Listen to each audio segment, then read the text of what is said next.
I'm gonna speak from experience, right? When I was a kid, my mother and my father, my aunties and my uncles, it was like a love fest. I mean, we all had the family. The men and the women lived in the same household. The children had two parenting. That's how it was when I was coming up. Everybody in the block knew each other. You know what I mean? That was relationship. The women, they go and have dinner or tea. The men go have a beer, watch a game. That was how it was back when I was coming up. And I was coming into that. But at some point, in particularly in the African American community, something happened. What happened was the Black Panthers, SNCC, you know what I'm saying? The Civil Rights Movement. All these things, what it did, it changed the dynamic of the black culture. What did it do? It made the Europeans, our adversaries, our diabolical enemies, understand that these people are fed up. They're willing to put guns in their hand. They're willing to march. They're willing to get water hose on them. They're willing to, file legislation. They want voting rights. They want civil rights.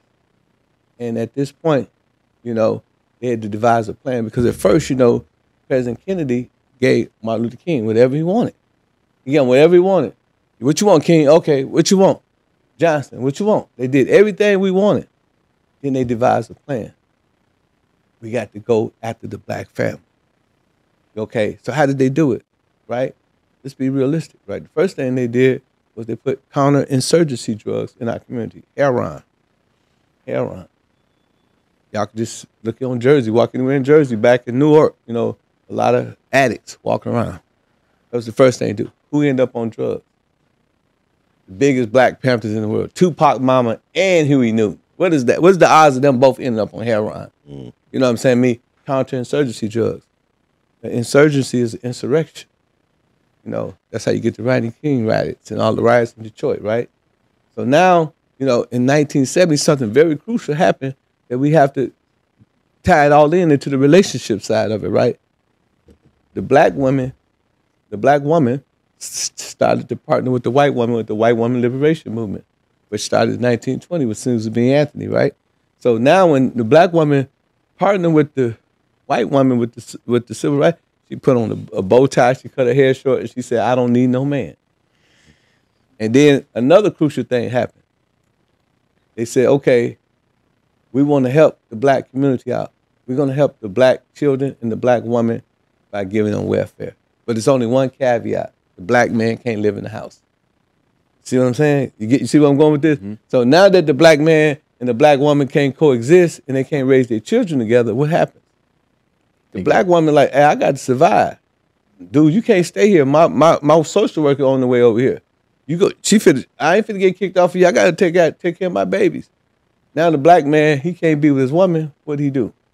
Do what he always naturally do. He went to hustling and went to hanging out in the streets. Now he got more kids. So now you're creating out of wedlock. You're creating kids out of wedlock. You're creating a cesspool of destruction. Okay, it didn't stop there. They said, okay, well, we got the black woman and the black man feuding with each other because of this welfare thing. Now we got to bring in some drugs, some real drugs, a better counterfeit drug, which was crack cocaine. You know what I'm saying? So crack cocaine, what it did, took all the men out the house. All of us tried hustling at one point because it was too alluring. The money was too good. And so now you got so many black men incarcerated, black women out here fending for themselves. And then you throw in social media. Oh boy. now you really got a problem. So now you got women on social media lying like a big dog. Type another women picture talking about this me. You go, you partner up when you go over there and it look like, with the woo. You know what I'm saying? And then, now, you know what I'm saying, women living for likes. Yeah. You know what I'm saying? And comments. You know what I'm saying? So now there's no socialization.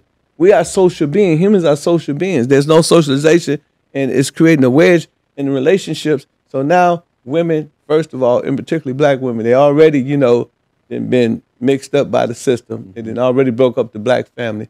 You add social media to that. Now, all these women, they living for likes and comments, and dudes, they on there, faking too, with their jewelry on, talking about they them, and women, you know how it goes. I don't want to break it all down.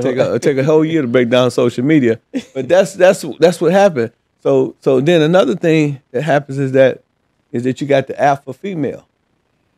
You know, the alpha female, she didn't convince herself because the father does not live in the house that she's the mother and the father. So she said, I'm the man of the house, which is absurd because what makes the lion the king of the jungle is not his claws or his teeth, but it's his roar.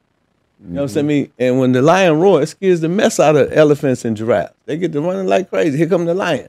And they twice the size of them and twice as tall of them. But what makes a man the head of the house is his Adam's apple. Sit your butt down, boy. You know, that's that authoritarian voice that God gives men to control the children.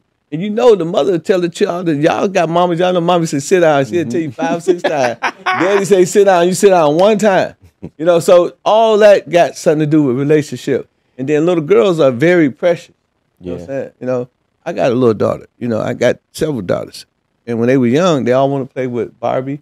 They want to play with House and stuff like that. So they're developing romanticism at a very young age. So they thinking already, I'm going to get married. I'm going to be like Barbie. I'm going to marry me and Ken. We out there riding dirt bikes. You know what I'm saying? We playing basketball. We kickball. We ain't thinking about no relationship. So they grow up different. You know, so when men get with these women be expecting a hustable relationship. You know, they want romance. And these dudes don't know what it is. You know, they don't know what it's about. You know, ain't no father in the household, so you know, they don't have no examples. And that's why you see so many relationships. And women, you know, they see these dudes, a lot of them, you know, I hate to say it, a lot of them weak. You know, they're weak because they grew up under weakness. You know, the mother cannot be strong. A woman is a nurture. Her job is to feed the child. You know what I'm saying? It's to, you know, give the child guidance. You know, the father is to discipline the child. You know, that's why the discipline, you know, imagine a child 6'8", the mama 5'2". She beating on the child, he laughing at her like, go on, quit playing, mama. You know what I'm saying? Can't hurt me. Yeah. I mean, some real stuff. And, you know, a lot of these women, you know, like I said, they didn't bought into Jerry Springer, Oprah Winfrey, Murray. All this stuff has contributed to the disassociation and the debasement of the relationship between the male and the female, you know, and it's not just black women, it's white women too, you know, but black women more so because of the, you know, the advantage that white folks have of us. You know, they in a better economic state than we are. They can send their children to better schools, so that can cause, you know, serious complications within the family structure. You know, it's crazy. I think about it, and because like the second part of the question is like, what's the projection about the next, like, give or take 10, 15 years from now? What the next projection look like? Hey man, we in a bad situation because Really you know, bad. social media. You know, they just came out. Congress is about to pass a law saying that, you know, children should be banned from social media at a certain point in time because it's causing mental illness. You know, a lot of people have killed themselves because of social media. You know, women, you know, who don't think they're pretty, and you know, they got all this stuff and all these likes, and men too. You know, and a lot of dudes, you know, they see other dudes balling on social media. You know, you probably never knew him because you don't live in Jersey. You don't know dudes balling over in Jersey, and now you can hit his page and become a friend and see dude having money like for real.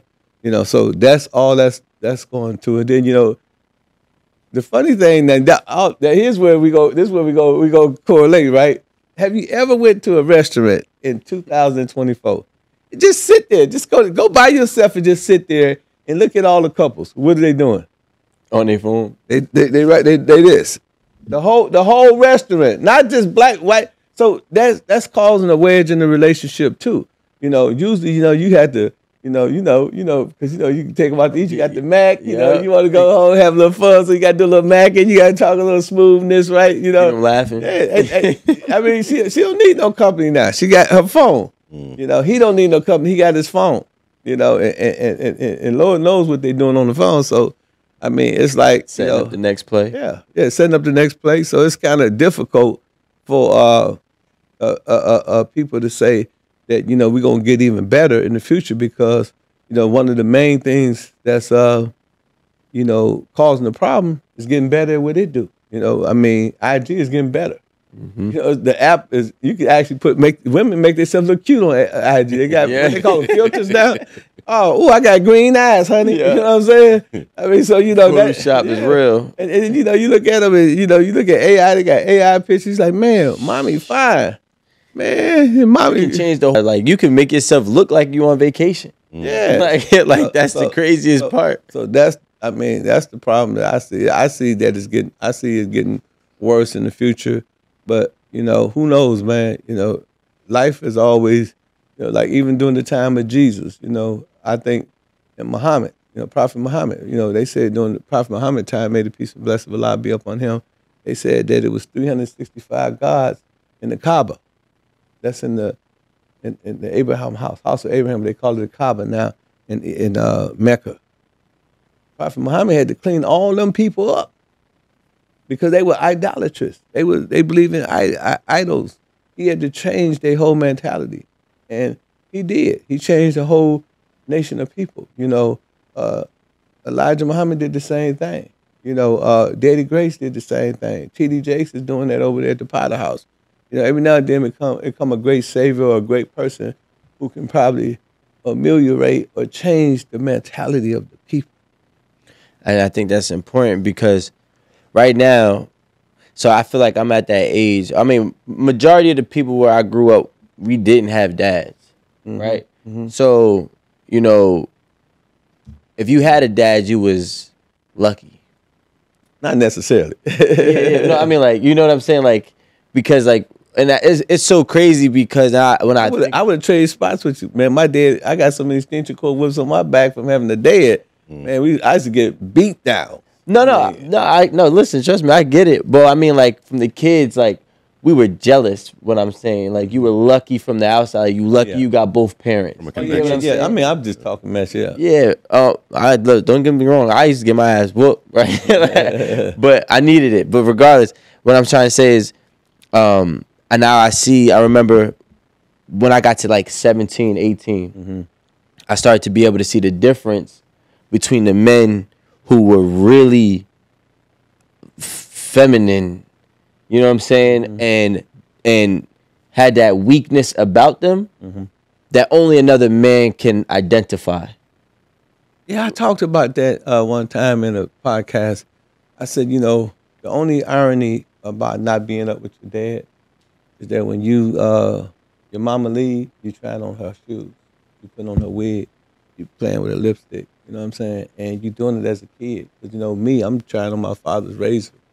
You know what I'm saying? I got his tie on, you know what I'm saying? But they doing it because that's the only imagery that they see. They in the mirror looking at their body, and they switching like Mae West because, you know, this is the imagery that they see. So when you get a pedophile or molester come into that orbit, into that family structure, whether it's an uncle or cousin just got out of jail, somebody that's weird or, you know, got weird tendencies, then, you know, he thinking that is homosexuality. He mistaken that. And, you know, he usually, you know, try to, you know, flip that child, right? You know, Tyler Perry said, you know, his biggest situation what messed him up was a man had sex with him, you know, oral sex with him when he was a kid. So he was saying that if you're not careful and if you like it, you would think that that's your first encounter is with another man. And that's when you get your ejaculation from. So, you know what I mean? All this stuff, you know, the priests, the Catholic priests, all them, you know, doing the stuff that they do, you know, the pedophile, you know, the dude just got out of jail. All these dudes that's practicing these weird behaviors, you know, they prey on what? Kids and children that got feminine, young men that got feminine tendencies that is not intentional. You know, you can be feminine and not be intentionally feminine. It's just that you grew up with a female. I'm masculine because my daddy used to talk crazy. And we used to imitate, you know how you imitate, well, you said you didn't grow up with your father. We used to imitate my daddy. My daddy said, yeah, man, these niggas. And me and my brothers be in the back room, yeah, man, these niggas. We be imitating Pops, right? You know, we try to say everything he say. I think that you're right. You know, that causes a lot of brothers. Then emotionalism. See, it's 3 levels of things that I want to focus on. First one is IQ. You know what IQ is, right? Intelligent quotient. EQ is emotional quotient. So you got to have a high IQ, but you got to have a high EQ too. Now, the people that have the highest EQ are women. because they got to have because they have to raise their children. They have to be emotionally connected to the child. So their EQ is real high. Men need to have high EQs as well. Otherwise, you're going to be a murderer, a killer. Regulate. You're going to do crazy stuff because you letting your emotions supersede your intelligence. Your EQ supersedes your IQ. Then there's another level, is AQ. And that's where it's most profound because that's where you have to be most sharp. That's adaptability quotient. You got to be able to adapt to situations. You asked me earlier, said, man, how did it feel going from the hustling to the corporate world? I had to adapt to the corporate structure. I couldn't your gift will take you where your character can't go. You know what I mean by that? You can take the nigga out the ghetto, but you can't take the ghetto out the nigga. So I had to change my character, once I got into these high places and started dealing with these corporate executives, right? I couldn't take the ghetto in there with me. And a lot of times what people do is, they don't have the ability to adapt to the circumstances. You can take me anywhere, It's an old saying, closed mouth don't get fed. Mm-hmm. Hey, man, but a fish that don't open his mouth never get caught. Mm-hmm. You understand what I'm saying? So you got to know how to, hey, man, if I'm fighting, if you a shark and I'm a tiger, and me and you get into a fight, I ain't going in the water and fight you. Cause I know you're going to win. But if you come on that land, I'm going to tear your ass up every time because you're in my territory. Plus, you can't swim with that water because you're a shark. I can't swim in the water because I'm a tiger. So you got to be able to adapt to the circumstances, and remember, anything you do defines you. So in other words, you judge everything in life by what it costs you. You judge everything by what it costs you. If it's going to cost your family, cost your freedom, it's something you might not want to mess with. You understand? So you got to be able to adapt too. So those are the three things that one have to work on. It's your EQ, your intelligence quotient, your EQ, your emotion quotient, and your AQ, your adaptability quotient. Did you ever fear consequence? Now, when I was young, man, I was so gangster, man. I couldn't wait to go to jail. I'm serious. Cause I knew I was gonna go to knocking heads out. Bro, I'm telling you, man, I know you might not believe this, and I know people might say, oh, he just bragging. I was Floyd Mayweather before Floyd Mayweather. I ain't never lost a fight in penitentiary. I couldn't wait to go. I remember this dude, he was about 6'3", he was buff, and we was in the chow hall, and he tried to punk me in the chow hall in front of all these dudes, man. And my daddy taught me how to fight. So my daddy said, always go for the chair, hit him in the chin. The big boy fell right there on the ground. You know what I'm saying? And a lot of things that I did coming into the prison in the early ages, it just made it my time more smooth. Because everybody that go from reformatory school, we graduate, we go to the prison. So we all know each other. So, I was kind of established, and so I wasn't scared of nothing, bro. Remember I robbed banks. You got to be a hell of a fool to rob banks. I'm trying to figure out, man, I didn't care. Banks is crazy. Man, I robbed banks and jewelry stores. I didn't have no fear. I was just out there. I didn't care, man. Like now, everybody, all my partners say you crazy. I go to the hood now. I be like, where the hood at? I want to go to the hood. I don't know if I'm a daredevil or just me just loving my people, right? But I love to go to the hood. Like all the people in my organization, they all gang bangers and Crips and Bloods and GDs, and I get along with them well. I do. Yeah, for me, because like I said, man, all my life, I've been in the streets, and when I got out the streets, and that's why I love corporate America, because squares are more ruthless than the streets.